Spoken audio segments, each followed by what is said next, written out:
Nine Souls is an indie Souls-like Metroidvania. At this current point in time, that exact combination of words feel anything but unique.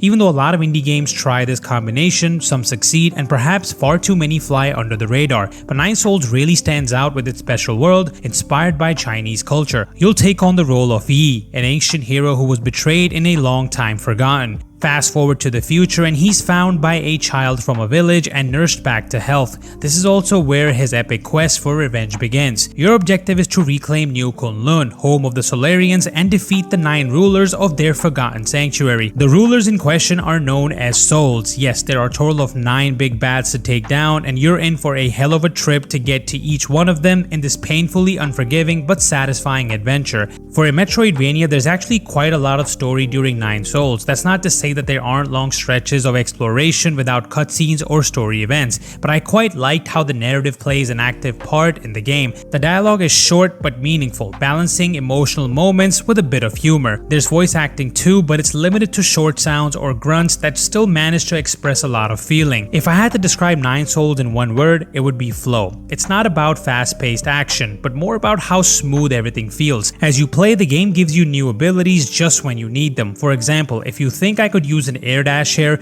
you'll often find one soon after. It's like the game knows exactly what you need and gives it to you at the perfect time. Now, in terms of the visuals, Nine Souls is an absolutely gorgeous game, and there's consistent quality throughout the experience. The character designs, animation work, and the different bosses are all detailed and memorable, with areas fitting to their personalities. There are detailed manga panels in place of cutscenes, and there's a lot of variety in their presentation as well. When you're literally walking through a flashback sequence, you'll have control over your character with a dynamic background, which is a great touch. Combat in Nine Souls is all about timing and precision. You need to learn when to block or dodge attacks. If you get the timing right, you can use Talisman to deal extra damage, which adds another layer of strategy. The bosses are tough, but each fight feels like a challenge you can learn from. As you figure out their attack patterns, the battles start to feel more like a dance. And then there's the parry, which the developers themselves have referenced as being inspired by games like Sekiro. It is very responsive and satisfying to use, which is a point in its favor because it's really the central part of the gameplay. The developers even added a unique wrinkle by including a second parry used to deflect otherwise unblockable red attacks. It's a nice iteration on Sekiro's approach and spices things up nicely as you progress through the game.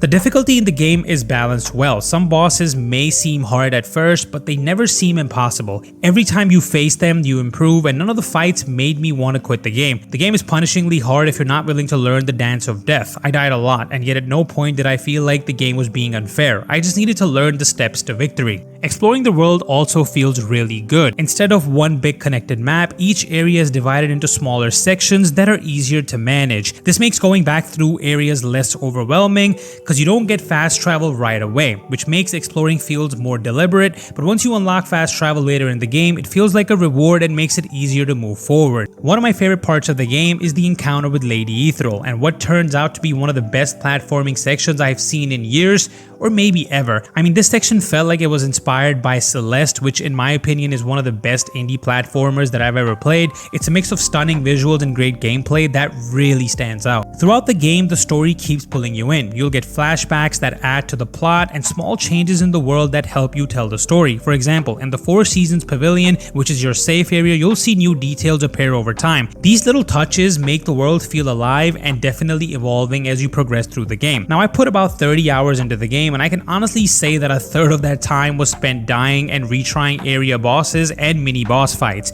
Some fights set me back hours, and more than once I had to put the controller down, take a deep breath, and walk out of the room before I actually broke something. But once you overcome those challenges, the deep sense of satisfaction is what keeps you going. In the end, I cannot recommend Nine Souls enough. It's a game that will challenge you, make you think, and surprise you with its pacing and design. The game is really well made with great platforming, excellent combat, and a strong visual style. While I have some minor issues with some elements, it definitely nails the fundamentals. The moment-to-moment gameplay is really fantastic here, and Red Candle Games have really showed its creative range here. But all in all, Nine Souls in a stacked year, as far as Metroidvanias are concerned, does more than enough to force itself into the conversation for being Indie Game of the Year, at least for me. If you enjoyed this video, don't forget to comment, like, and subscribe, and until next time, happy gaming!